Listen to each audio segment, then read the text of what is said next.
मऊ नगर पालिका परिषद के चेयरमैन अरशद जमाल के पिता हाजी बशीर अहमद 97 साल की उम्र में फानी दुनिया से विदा हो गए। हाजी बशीर का जन्म 1928 में हुआ था। उनके पिता मौलाना हकीम मोहम्मद फारूक शहर के प्रसिद्ध हकीम और धार्मिक विद्वान थे।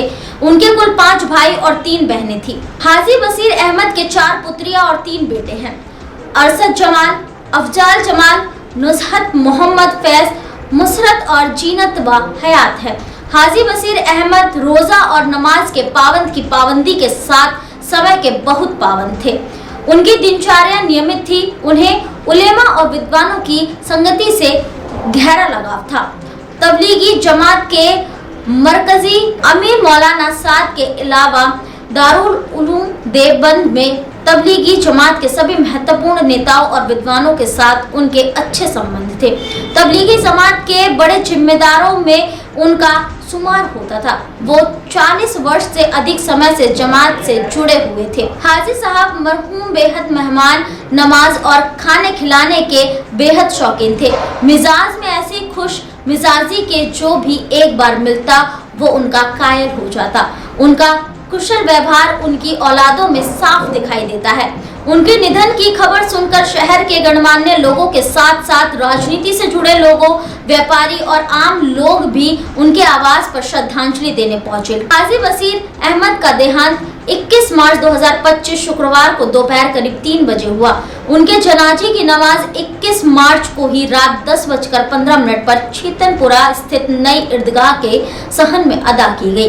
हाजी बशीर मरहूम की जिंदगी तो मिसाल थी ही, उनका अंतिम संस्कार भी मिसाल ही। जमा का दिन, रमजान का पाक महीना, रमजान का आखिरी असरा, सबे कदर की मुबारक रात, हजरत अली की शहादत के शब्द। किसी ने खूब कहा, मौत उसकी है जिसको करे जमाना याद। यूं तो दुनिया में सभी आए हैं मरने के लिए। कटेंगे तो कटेंगे। आज देश इनसे कह रहा है तुमसे नहीं हो पाएगा। Can you understand the ignorance? We are not looking for your admiration. आपको अपना काम करना पड़ेगा। राजनीति देखिए चाणक्य न्यूज इंडिया के साथ।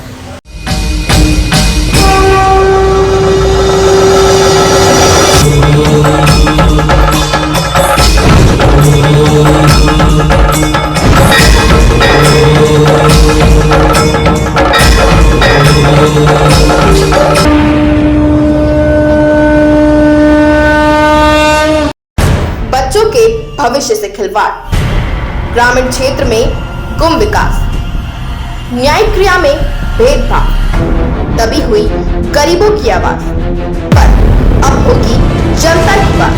सड़क से पहुंचेगी संसद तक आवाज। सिर्फ सुन सरकार। देखिए चाणक्य न्यूज इंडिया पर।